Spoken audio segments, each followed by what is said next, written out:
कर्पूरगौरं करुणावतारं संसारसारं भुजगेन्द्रहारं सदा वसन्तं हृदयारविन्दे भवं भवानी सहितं Namami. Ayurvedic science, medicine will identify the three major properties of the human body: sattva, rajas and tama, which is not recognized by the allopathy science.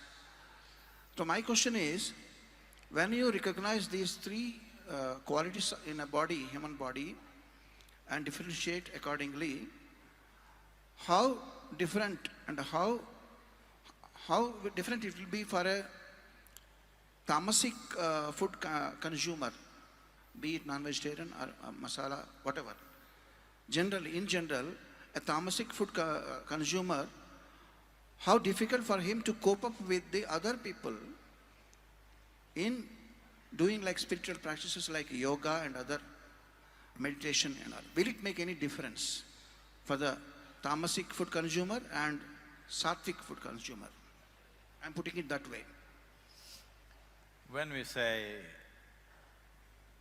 tamas, rajas and sattva, what it means is those kind of food substances which create lethargy in the system, dullness, increases sleep. Sleep means death. You are dead for 8 hours a day or 10 hours a day, whatever, or 1/3 of your life you're anyway dead. Rajas means you are active in the world. Activity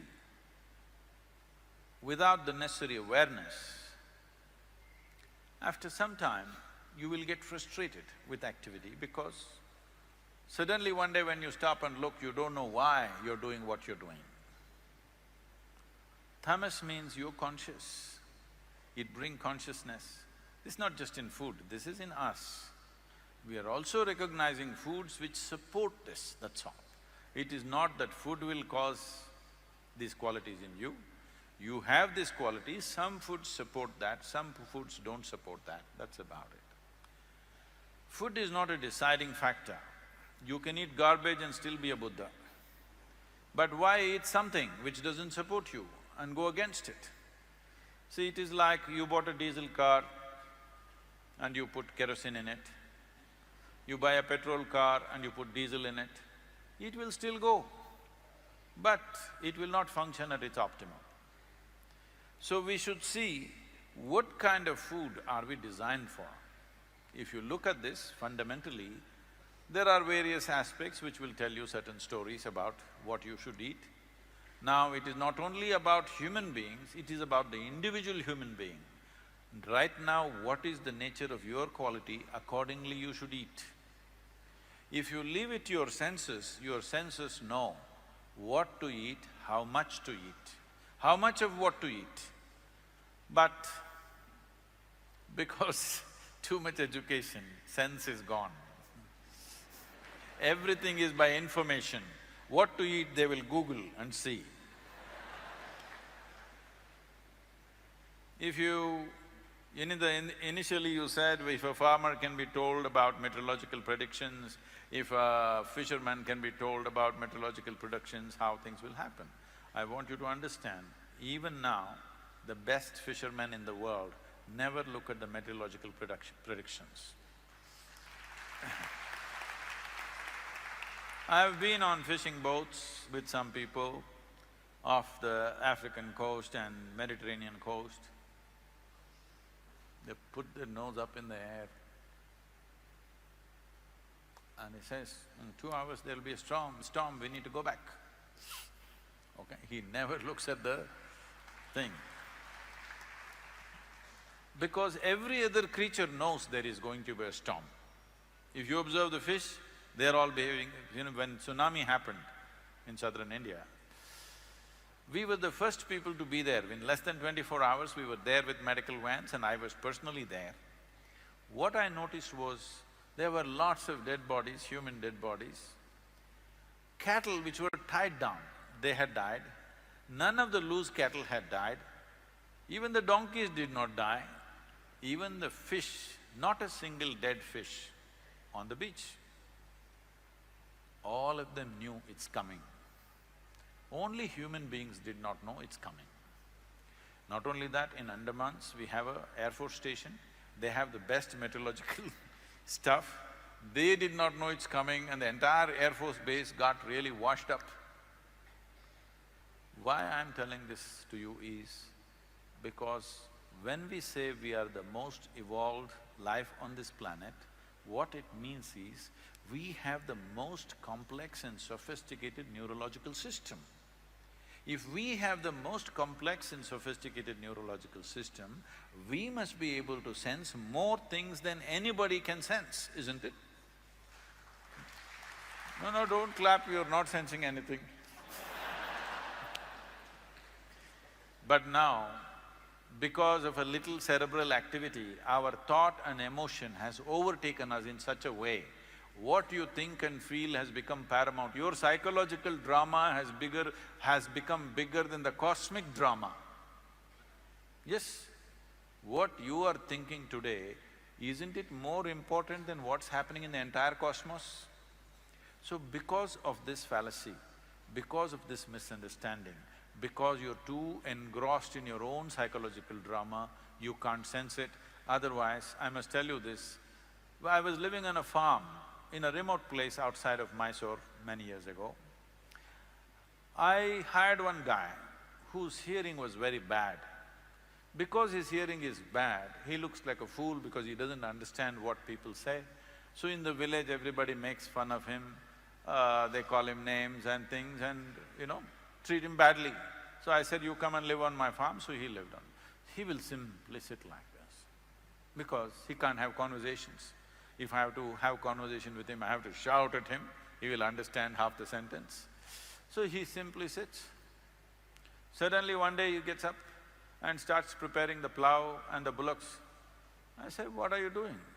He says, no, tomorrow we will plough. I said, there is the rain. He says, no, it's going to rain tonight. I look at the sky, it's all empty sky. How is it going to rain today? No, Swami, it will rain today. And it will for sure rain today. And tomorrow morning he's ploughing at 5:30 in the morning. Then I thought, oh, this dumb idiot, he knows something that I don't know. So I went there and sat just like him, squatting where he used to sit, same place, and I put my hand out like this, trying to feel the moisture, temperature, smell of the earth, this. I took 18 months. Every day I sat. Because I was insulted, this dumb idiot knows something that I don't know. I can't take it. So I sat there, felt it, watched the leaves, watched the insects, watched the birds. Then today, I will tell you, if I say there's going to be rain, 90% there is going to be a rain. This is not some magic, this is not some yoga, this is just observation. That's all. Sadhguruji, one of my family friend's son, his name is Vishwak and he's just 7 years old. Ever since he was born, all his interests were about seeds or plants and trees. He's obsessed with only them. No chocolates, no biscuits, no cakes, no sweets, no toys, no video games, no playing outside. And he's completely meditatively into thinking and obsessed about knowing about trees, planting them, nurturing them, and collecting many seeds and all. When I mentioned this to one of my friend, another friend, he commented, this must be something he attained from previous incarnation. He's a prodigy. Because we rarely, we don't see one in 1 crore also, we don't see a child like that, completely obsessed with plants. So my question is, Sadhguruji, do you believe in incarnations to come and the previous ones? Because in certain beliefs, certain religions, they don't believe. What is your thought, what's your call on that? It doesn't matter incarnation or no, you got to put that boy in my car.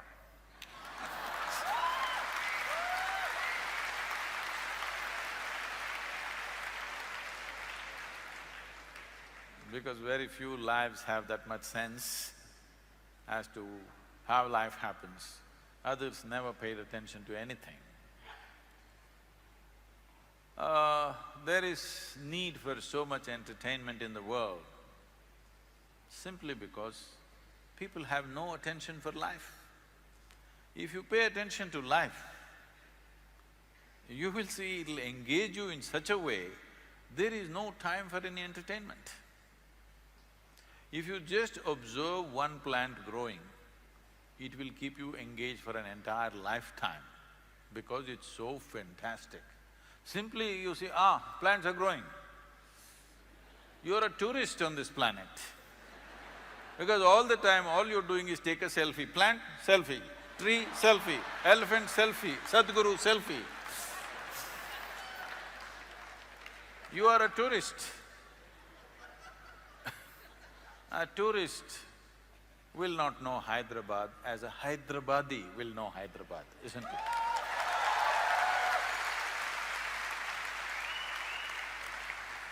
So you must decide whether on this planet you are a tourist or you are a life that's born out of it, carries the earth within you, lives it and dies into it.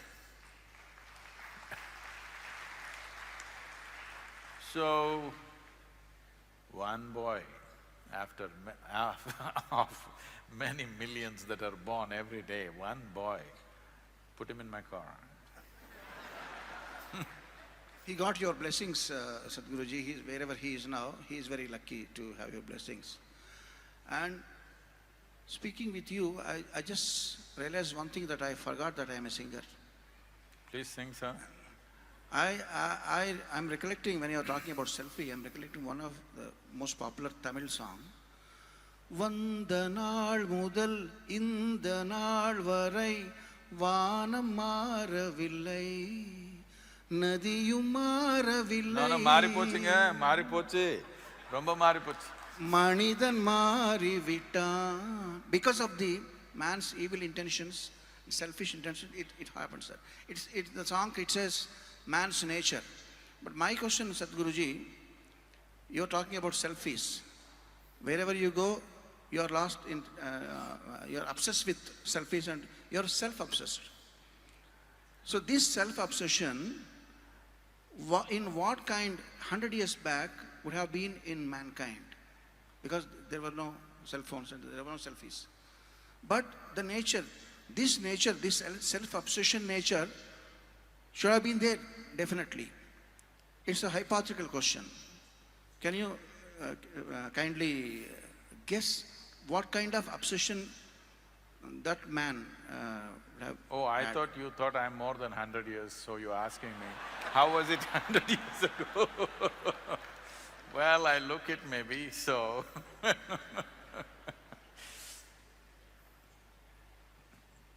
see, people have always been the same. It is just that, it's like this. Even 1,000 years ago, people were digging the soil. But today we got earth movers, so we dug it up seriously, because we have the tools. Even then, they've been trying to divert little bit of river water to their land with their pickaxe. Today, we are doing with big machines, so it looks like a disaster. Even then, they were self-obsessed. They decorated themselves, they tattooed themselves, they did all kinds of things to themselves. Now, you have technological tools, so it looks very enlarged. The same people, same problems. Just that with technology, it has taken on a different turn and a different color. Even then, people were looking at the mirror, now they're looking at the phone, you know. When there was no mirror, people were shining their brass plate and looking at the brass plate, how they're looking. So today, they've got a phone which does all kinds of things for them. so it is going out of control. The self-obsession, the tools for self-obsession 100 years ago were very minimal. Today there are too many, whole industries thriving on your self-obsession. So it looks very enlarged. But fundamentally human beings are same. I don't see any difference.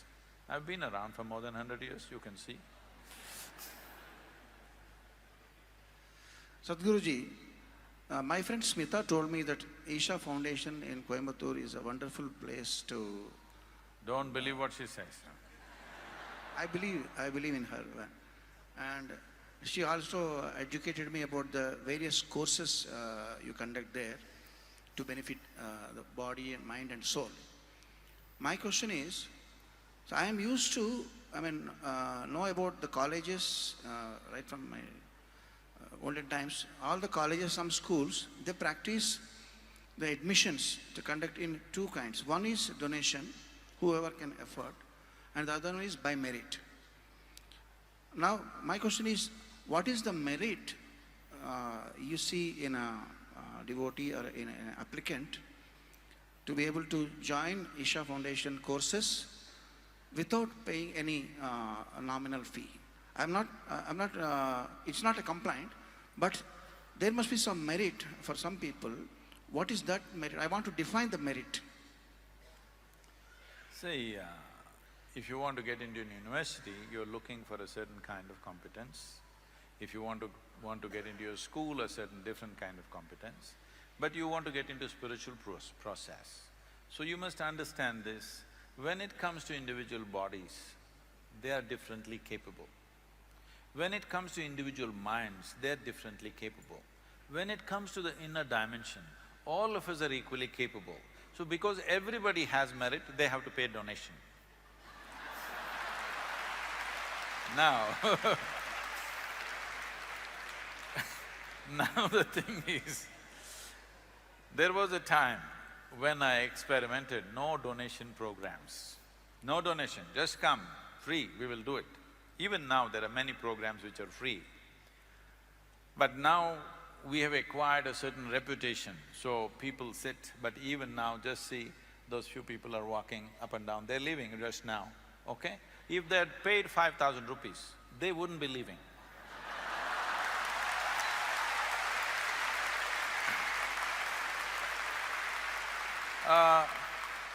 This is just a gossip session between you and me, so it's okay, they can go halfway through the gossip, no problem.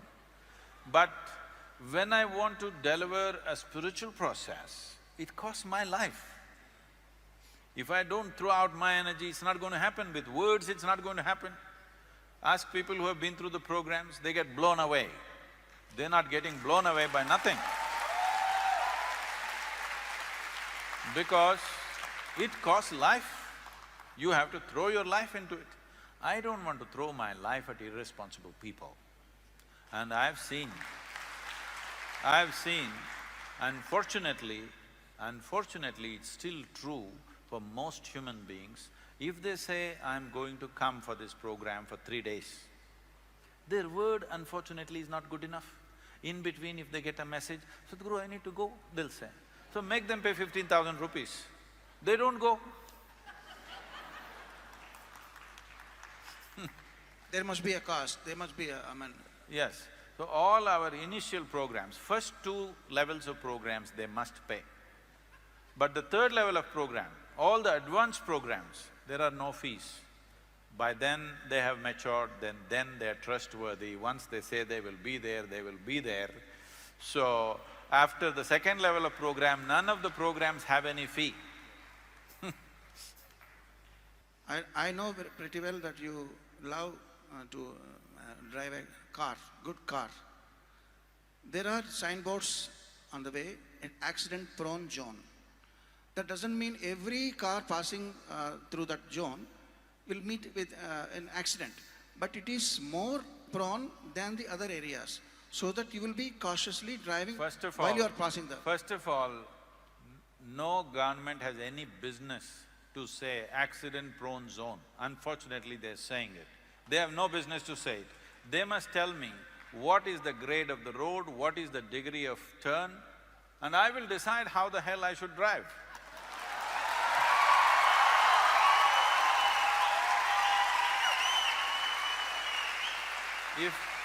If there are any surprises on the road,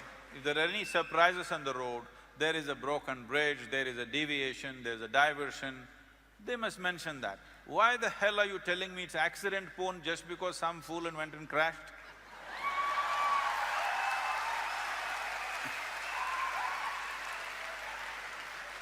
See, there are many people who will buy a car, new car, before they bring it out of the showroom, they will take a coconut and break it on the car and create a dent on the car and then drive it because they're shit scared of driving. If you give… I don't get to buy a car, what people give I drive. Otherwise, if I buy, I will swing it out of the showroom on the first day. I won't sit and do puja in front of the car because I know how to drive.